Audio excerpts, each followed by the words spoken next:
Hi friends, welcome to my channel.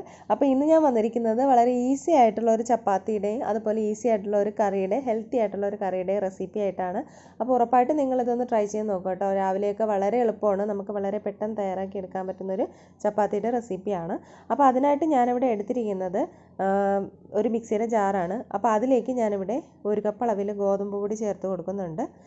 അപ്പോൾ ഈ ഒരു കപ്പിൽ ഒരു കപ്പ് അളവാണ് എടുത്തിരിക്കുന്നത്. അതേ കപ്പിൽ തന്നെ അരക്കപ്പ് അളവിൽ വെള്ളം ഞാൻ ഇതിലേക്ക് ഒഴിച്ച് കൊടുക്കുന്നുണ്ട്. അപ്പോൾ കറക്റ്റ് അളവ് തന്നെ എടുക്കണം കേട്ടോ. അപ്പോൾ നമ്മൾ ഈ വെള്ളം എടുക്കുമ്പോൾ അതിലേക്കാണ് ഉപ്പിട്ടതൊന്ന് മിക്സ് ചെയ്തെടുക്കുന്നത്. അല്ലെങ്കിൽ മാവ് ഇതിലിട്ട് മിക്സ് ചെയ്യുമ്പോൾ നമ്മൾ അത് ചിലപ്പോൾ അവിടെ ഇവിടെയായിട്ട് കട്ട പിടിച്ചിരിക്കാനുള്ള ചാൻസ് ഉണ്ട് ഉപ്പ്. അപ്പോൾ ഉപ്പ് നന്നായിട്ട് അലിഞ്ഞതിന് ശേഷം ഈ വെള്ളം നമുക്ക് മിക്സിയുടെ ജാറിലേക്ക് ഒഴിച്ച് കൊടുക്കാം. അപ്പോൾ ഇതിന് മിക്സിയിൽ ഒന്ന് പൾസ് മോഡിലിട്ട് 1-2 പ്രാവശ്യം ഒന്ന് കറക്കിയെടുത്ത് മതിയാകും. അപ്പോൾ ഈ ഒരു രീതിയിൽ നമുക്ക് കിട്ടും. ഇത് ഞാനിവിടെ ഒരു പാത്രത്തിലേക്ക് മാറ്റുന്നുണ്ട്. കുറേശ്ശെയായിട്ടിട്ട് എടുത്താൽ മതി കേട്ടോ. ഞാനിപ്പോൾ ഒരു കപ്പ് മാവേ എടുക്കുന്നുള്ളൂ. നിങ്ങൾക്ക് കൂടുതലായിട്ട് വേണമെന്നുണ്ടെങ്കിൽ വീണ്ടും അതേപോലെ തന്നെ ചെയ്താൽ മതി. വളരെ പെട്ടെന്ന് തന്നെ നമുക്കിത് തയ്യാറാക്കി എടുക്കാനായിട്ട് പറ്റും. മിക്സിയുടെ ജാറ് കേടായി പോകുന്നില്ല, പെട്ടെന്ന് തന്നെ ഇതായി കിട്ടും കേട്ടോ. ഇനി ഇതൊന്ന് ഞാൻ കുഴച്ചെടുക്കുകയാണ്. അപ്പോൾ ഈ ഒരു ടൈമിൽ നിങ്ങളത് കുഴയ്ക്കുന്ന സമയത്ത് നിങ്ങൾക്ക് അതിൽ മാവ് വേണം എന്നുണ്ടെങ്കിൽ അല്പം കൂടി ഗോതമ്പ് പൊടി ഇതിൽ വിതറി കൊടുക്കുക. അപ്പോൾ എനിക്കിപ്പോൾ ഞാനെടുത്ത വെള്ളവും മാവും കറക്റ്റായിരുന്നു. അതുകൊണ്ട് തന്നെ ഇതിലേക്ക് ഇനി പൊടിയുടെ ആവശ്യമൊന്നുമില്ല. ഇനി അഥവാ വേണമെങ്കിൽ ചേർത്ത് കൊടുത്താൽ മതിയാകും കേട്ടോ. ഈ ഒരു രീതിയിൽ കിട്ടിയിട്ടുണ്ട്. അപ്പോൾ ആ ഒരു ടൈമിൽ തന്നെ നമുക്ക് ഈ മിക്സിയുടെ ജാറിലേക്ക് ഒരല്പം വെള്ളം ഒഴിച്ചിട്ട് ജസ്റ്റ് ഒന്ന് കറക്കിയെടുക്കാം. അപ്പോൾ അതിൽ ആ പറ്റി പിടിച്ചിരിക്കുന്ന ആ ഒരു മാവിൻ്റെ അംശമൊക്കെ ഒന്ന് മാറി കിട്ടും. ഇനി ഇതിലേക്ക് നമുക്ക് സാധാരണ മിക്സി ജാർ കഴുകുന്ന പോലെ പെട്ടെന്ന് തന്നെ കഴുകിയെടുക്കാനായിട്ട് പറ്റും. അപ്പോൾ അതിന് വേണ്ടിയിട്ടാണ് അങ്ങനെ ചെയ്തത്. നിങ്ങൾ ഇതുപോലെ ഒന്ന് ട്രൈ ചെയ്ത് നോക്കാം കേട്ടോ. ഇനി നമുക്ക് ഈ മാവിൻ്റെ മുകളിലേക്ക് ഒരല്പം ഓയിലൊന്ന് ഇതുപോലെ ഒന്ന് ആക്കി കൊടുക്കാം. അതിനുശേഷം ഒന്നും കൂടി ഒന്ന് സോഫ്റ്റായിട്ട് കുഴച്ചതിന് ശേഷം നമുക്കിതൊന്ന് റെസ്റ്റ് ചെയ്യാനായിട്ട് മാറ്റി വയ്ക്കാം. ഓയിലില്ലെങ്കിലും കുഴപ്പമൊന്നുമില്ല, ഓയിലിന് പകരം നെയ്യോ മറ്റോ ചേർത്ത് കൊടുത്താലും മതിയാകും. ഇനി നമുക്ക് ഇതിന് വേണ്ടിയിട്ടുള്ള ഒരു ഈസി കറിയുടെ റെസിപ്പി കാണാം. അപ്പോൾ അതിനായിട്ട് ഞാനിവിടെ എടുത്തിരിക്കുന്നത് കുറച്ച് ചെറിയ ഉള്ളി എടുത്തിട്ടുണ്ട്, 2-3 അല്ലി വെളുത്തുള്ളിയും, പിന്നെ കുറച്ച് വറ്റൽമുളക് ഞാനത് വെള്ളത്തിലിട്ടേക്കാണ്, അതൊന്ന് കുതിർന്ന് കിട്ടാൻ വേണ്ടിയിട്ട്. പിന്നെ കുറച്ച് കറിവേപ്പിലയും കൂടി എടുത്തിട്ടുണ്ട്. അപ്പോൾ ഇതൊക്കെ ഒന്ന് ചതച്ചെടുക്കണം. അപ്പോൾ മുളക് അതിനാണ് ഞാൻ കുതിരാൻ വേണ്ടിയിട്ട് വെള്ളത്തിൽ ഇട്ടേക്കുന്നത് കേട്ടോ. ഇനി ഞാനിവിടെ എടുത്തിരിക്കുന്നത് ചെറുപയറാണ്. ഇതിപ്പോൾ ഓൾറെഡി ഞാൻ കുക്കറിൽ വേവിച്ചിട്ടുള്ളതാണ് കേട്ടോ. അപ്പോൾ അതിന് 1 മണിക്കൂർ മുന്നേ കുതിർത്തതായാലും അല്ലെങ്കിൽ തലേ ദിവസം വെള്ളത്തിൽ ഇട്ടിരുന്നതായാലും മതി. നന്നായിട്ട് കുതിർന്നതിന് ശേഷം വേവിക്കുകയാണെന്നുണ്ടെങ്കിൽ 1 വിസിൽ മതിയാകും. അല്ലെന്നുണ്ടെങ്കിൽ നമ്മൾ ജസ്റ്റ് പെട്ടെന്ന് തന്നെ എടുത്ത് കഴുകി അത് വേവിക്കുകയാണെന്നുണ്ടെങ്കിൽ 5-6 വിസിൽ വേണ്ടി വരും കുക്കറിൽ വേവിക്കാനായിട്ട്. ഇനി ഇത് വേവിക്കുന്ന സമയത്ത് നിങ്ങൾക്ക് വേണമെന്നുണ്ടെങ്കിൽ ഇതിൽ വെളുത്തുള്ളി ഇടാം. അപ്പോൾ ഞാനത് ഗ്യാസിൻ്റെയൊക്കെ പ്രോബ്ലം ഉള്ളവർക്ക് വെളുത്തുള്ളി 2-3 അല്ലി ഇതിലിടാം. ഇനി ഞാനിവിടെ മിക്സിയുടെ ജാറിലേക്ക് ആ ചെറിയ ഉള്ളിയും വറ്റൽമുളകും ഇട്ട് കൊടുക്കുന്നുണ്ട്. അതൊന്ന് ക്രഷ് ചെയ്തെടുക്കണം. ഒരുപാട് അരഞ്ഞു പോകരുത്, ചെറുതായിട്ടൊന്ന് ക്രഷ് ചെയ്തെടുക്കാനേ പാടുള്ളൂ. അത് നമുക്കവിടെ മാറ്റി വയ്ക്കാം. ഇനി ഈ വെളുത്തുള്ളി കൂടി ഒന്ന് ചതച്ചെടുക്കണം. അതിപ്പോൾ ആ കൗണ്ടർ ടോപ്പിൽ വെച്ചൊന്ന് ജസ്റ്റ് ഒന്ന് ചതച്ച് വെച്ചിരുന്നാൽ മതിയാകും. ഇനി ഈ കറി ഞാൻ തയ്യാറാക്കുന്നത് ഒരു മൺചട്ടിയിലാണ് കേട്ടോ. അതിലേക്ക് ഞാൻ ചട്ടി നന്നായിട്ട് ചൂടായി വരുമ്പോൾ എണ്ണ ഒഴിച്ച് കൊടുത്തിട്ടുണ്ട്. എണ്ണ ചൂടായി വരുമ്പോൾ കടുക് ഇട്ട് പൊട്ടിക്കാം. കടുക് പൊട്ടി വരുമ്പോൾ അതിലേക്ക് നമുക്ക് പച്ചമുളക് ചേർത്ത് കൊടുക്കാം. പച്ചമുളക് കൂടുതൽ ചേർത്താൽ അത്രയും നല്ല ടേസ്റ്റ് ആയിരിക്കും കേട്ടോ. ഇനി അതിലേക്ക് തന്നെ ഞാൻ ഈ വെളുത്തുള്ളി കൂടി ചേർത്ത് കൊടുക്കുന്നുണ്ട്. എല്ലാം കൂടി നന്നായിട്ട് തന്നെ ഒന്ന് ഫ്രൈ ചെയ്തെടുക്കണം. ഒരുപാട് അങ്ങ് മൂത്ത് വരേണ്ട ആവശ്യമൊന്നുമില്ല വെളുത്തുള്ളി, എങ്കിൽ അതിൻ്റെ ആ ഒരു ചുവ ഉണ്ടാവും. അപ്പോൾ അത്രയും മൂത്ത് വരേണ്ട ആവശ്യമില്ല. ഇനി അതിലേക്ക് നമുക്ക് ഈ ക്രഷ് ചെയ്ത് വെച്ചിരിക്കുന്ന ചെറിയ ഉള്ളിയും വറ്റൽമുളകും കൂടി ചേർത്ത് കൊടുക്കാം. അപ്പോൾ അതിൻ്റെ ഒരു പച്ചമണം മാറുന്നത് വരെ ഒന്ന് വഴറ്റി കൊടുക്കാം. അപ്പോൾ ഇതൊരു മീഡിയം ഫ്ലെയിമിലിട്ട് ഒന്ന് ചെറുതായിട്ടൊന്ന് മൂപ്പിച്ചെടുക്കുക. അതിനുശേഷം ഇനി ഇതിലേക്ക് ഞാൻ മഞ്ഞൾപ്പൊടി ചേർത്ത് കൊടുക്കുകയാണ്. ഒരു 1/4 ടീസ്പൂണിലും കുറവളവിൽ മഞ്ഞൾപ്പൊടി മതിയാകും. ഇനി ഇതിലേക്ക് ഒരു 1/2 ടീസ്പൂൺ അളവിൽ മുളക് പൊടി ചേർക്കുന്നുണ്ട്. അപ്പോൾ ആദ്യം വറ്റൽമുളക് ചേർത്താണ്, അതുകൊണ്ടും എരിവില്ലാത്ത മുളക് പൊടി ചേർക്കുന്നതായിരിക്കും കുറച്ചുകൂടി നല്ലത് കേട്ടോ. കാരണം പച്ചമുളകൊക്കെ നമ്മളിതിലേക്ക് ധാരാളം ചേർത്തിട്ടുണ്ട്. ഇനി ഇതിലേക്ക് ഞാൻ ആ വേവിച്ച് വെച്ചിരിക്കുന്ന പയർ ചേർത്ത് കൊടുക്കുകയാണ്. അപ്പോൾ ഒരുപാട് അങ്ങ് വെന്തുടയാത്ത രീതിയിൽ, അതുപോലെ അത്യാവശ്യം വെന്തിട്ടുള്ള രീതിയിലാണ് നമ്മളിതിലേക്ക് പയർ വേവിച്ച് ചേർത്ത് കൊടുക്കേണ്ടത്. എല്ലാം കൂടി നന്നായിട്ട് തന്നെ ഒന്ന് യോജിപ്പിച്ചെടുത്തിട്ടുണ്ട്. ഇനി ഇതിലേക്ക് ആവശ്യത്തിന് ഉപ്പ് കൂടി ചേർത്ത് കൊടുക്കാം.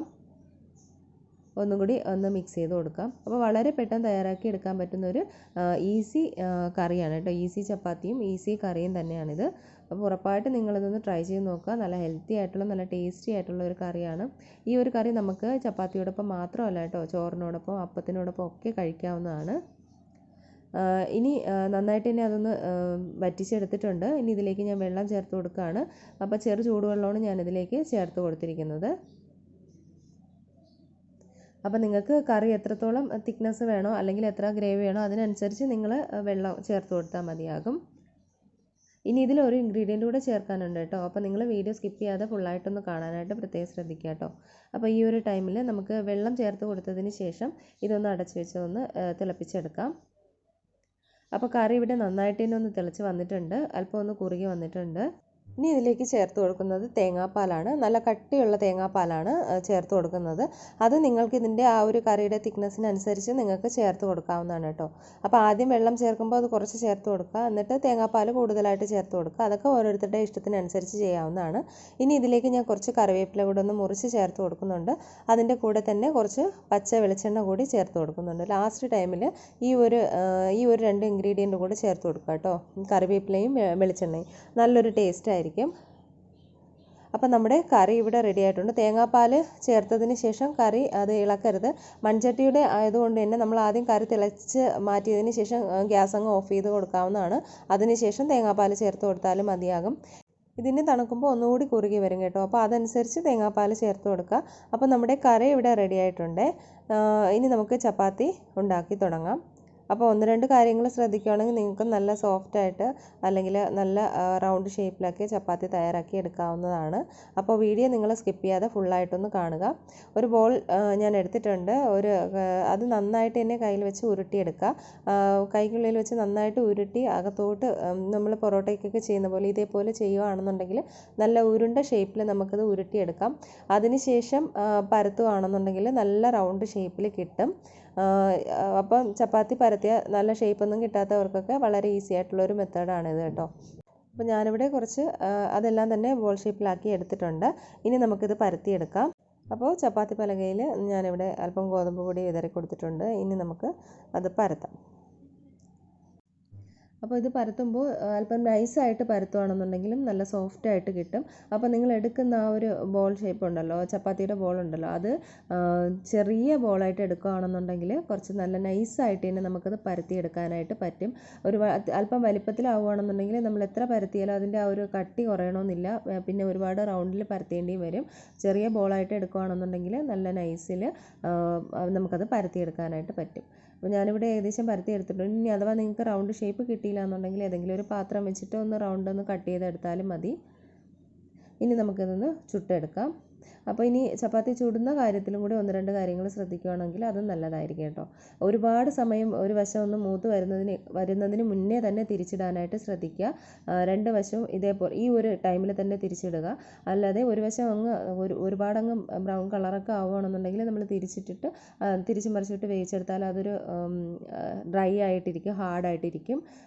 ഇനി കുറച്ചുകൂടി സോഫ്റ്റ് ആക്കാൻ വേണ്ടിയിട്ട് വേണമെന്നുണ്ടെങ്കിൽ നിങ്ങൾക്കതിൽ ഓയിലോ നെയ്യോ ഒക്കെ ചേർക്കാം. പിന്നെ നെയ്യ് ചേർക്കുന്ന സമയത്താണെന്നുണ്ടെങ്കിൽ അത് തവയിൽ നിന്ന് എടുത്ത് മാറ്റിയതിന് ശേഷം നെയ്യ് ചേർക്കാം കേട്ടോ. തവയിൽ ഇട്ടിട്ട് നമ്മൾ ചുടുന്ന സമയത്ത് ഓയിലാണ് നല്ലത്. അപ്പോൾ ഞാനിത് ഓയിൽ കുറച്ചൊന്ന് ഇതിലേക്ക് ഒഴിച്ചു കൊടുക്കുന്നുണ്ട്. അതെല്ലാ വശവും ഒന്ന് സ്പൂൺ കൊണ്ടൊന്ന് ഇതുപോലെ ഒന്ന് ആക്കിയതിന് ശേഷം തിരിച്ച് മറിച്ച് വിട്ട് അതുപോലെ തന്നെ ഓയിലൊന്ന് പുരട്ടി കൊടുക്കാം. അപ്പം നെയ്യാണ് നിങ്ങൾ ചേർക്കുന്നതെങ്കിൽ 2 വശവും നന്നായിട്ട് തന്നെ ഇട്ട് വേവിച്ചതിന് ശേഷം കാസറോളിലോ മറ്റോ ചപ്പാത്തി മാറ്റുമല്ലോ. അപ്പോൾ എല്ലാം കൂടെ ഒരുമിച്ച് ഓരോന്നോരോന്നായിട്ട് വെക്കുമ്പോഴും ഓരോ സ്പൂൺ നെയ്യ് അതിൻ്റെ മുകളിലേക്ക് പുരട്ടി കൊടുത്തിട്ട് അതിൻ്റെ മീതെ വീണ്ടും ചപ്പാത്തി വെച്ച് കൊടുക്കുക. അങ്ങനെയാണെന്നുണ്ടെങ്കിൽ നല്ല സോഫ്റ്റ് ആയിട്ടിരിക്കും. നമ്മൾ ചപ്പാത്തി ചുടുന്ന സമയത്ത് നെയ്യ് പുരട്ടുകയാണെന്നുണ്ടെങ്കിൽ അത് തണുക്കുന്ന സമയത്ത് ഒന്ന് ഹാർഡായി പോകാനുള്ള ചാൻസ് ഉണ്ട്. അപ്പോൾ ഇതിവിടെ നല്ല സോഫ്റ്റായിട്ട് തന്നെ ചപ്പാത്തി കിട്ടിയിട്ടുണ്ട്. ഇതുപോലെ തന്നെ നമുക്ക് ബാക്കിയുള്ളതും കൂടെ റെഡിയാക്കി എടുക്കാം. അപ്പോൾ ഉറപ്പായിട്ട് എല്ലാവരും ട്രൈ ചെയ്ത് നോക്കുക. നല്ല ഈസി ആയിട്ട് അതുപോലെ ഹെൽത്തി ആയിട്ടുള്ള ഒരു കറിയും ഈസി ആയിട്ടുള്ള ഒരു ചപ്പാത്തിയാണിത്. അപ്പോൾ ഉറപ്പായിട്ടും ട്രൈ ചെയ്ത് നോക്കിയിട്ട് കമൻറ്റ് ചെയ്യാനൊന്നും മറക്കരുത്. റെസിപ്പി ഇഷ്ടമാവുകയാണെന്നുണ്ടെങ്കിൽ ലൈക്ക് ചെയ്യുക, ഷെയർ ചെയ്യുക, ചാനലൊന്ന് സബ്സ്ക്രൈബ് ചെയ്യുക. സബ്സ്ക്രൈബ് ചെയ്യുമ്പോൾ ബെല്ലൈക്കണും ഓൾ ഓപ്ഷനും കൂടിയൊക്കെ ഒന്ന് ക്ലിക്ക് ചെയ്യണം. എങ്കിലും ഞാനിടുന്ന വീഡിയോസിൻ്റെ നോട്ടിഫിക്കേഷൻസ് ഒക്കെ നിങ്ങൾക്ക് കിട്ടുള്ളൂ. അപ്പോൾ പുതിയ റെസിപ്പിയായിട്ട് നമുക്ക് വീണ്ടും കാണാം. അതുവരേക്കും എല്ലാവർക്കും ബൈ. Thank you.